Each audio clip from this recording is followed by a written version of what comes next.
वानी छुट्टियों में अपने मायके आई हुई थी। वानी का ससुराल बहुत ही पढ़ा लिखा और खानदानी था।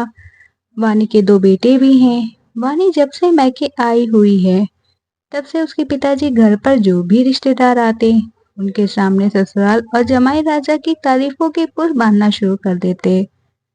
वानी के पिताजी कहते, हमारी वानी तो बहुत अच्छे खानदान में भी आई है। ऊपर से भगवान ने दोनों बेटों का सुख दिया है और हमारे जमाई जी तो इतने अच्छे हैं। वानी जिस चीज पर भी हाथ रख देती वह चीज उसे अगले दिन ही मिल जाती। वानी उन्हें जैसे ही कहती वह बिल्कुल वैसे ही करते। कभी भी वानी ने अपने ससुराल वालों की हमसे कोई शिकायत नहीं की और ना ही वानी के ससुराल में पैसों की कोई कमी है, क्योंकि हमारे तो बेटी जवाई दोनों मिलकर काम आते हैं। यह सब बातें वह अपने घर पर उनसे मिलने आए दोस्त को बता रहे थे और उन्हें बहुत गर्व महसूस हो रहा था। यह सब बताते हुए तब वानी के पापा के दोस्त ने कहा, सही कहा आपने भाई जी, आजकल के समय में बेटी को इतना अच्छा घर मिलना किस्मत की बात है। बेटी अगर ससुराल में खुश हो तो माता पिता तो गंगा नहा लेते हैं। मैं तो यही कामना करता हूँ कि वाणी हमेशा अपने ससुराल में खुश रहे। उधर दूसरी ओर अपने पिताजी द्वारा दोस्त के सामने कही जाने वाली झूठी बातें वाणी के सीने में चुभन पैदा करने लगी, उसे पीड़ा पहुंचा रही थी। क्योंकि उसको वही समझ सकती थी वह क्योंकि वाणी के माता पिता को अपनी जवाई में कोई कमी नहीं दिखती थी, बल्कि वह अपनी बेटी के दुख में देखकर भी उनसे अनदेखा कर देते थे। वाणी ने कई बार अपने दुखों को उनके साथ बांटना चाहा,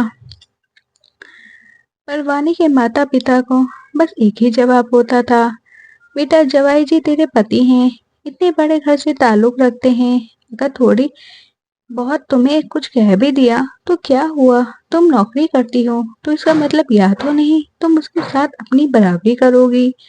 तुम एक औरत हो इसलिए तुम्हें अपने आदमी से डरना पड़ेगा। इसलिए बेटी अपनी हद में रहा करो, तुम्हारी चुप्पी से दोनों घरों में इज्जत बनी रहेगी। फिर तुम्हारे छोटे भाई के बारे में सोचो, तुम स्वार्थी नहीं हो सकती। बार बार माता पिता की यही बातें सुनकर वानी ने भी अपनी किस्मत को अपनी नियति मान लिया था और अब उसने भी चुप रहना सीख लिया था।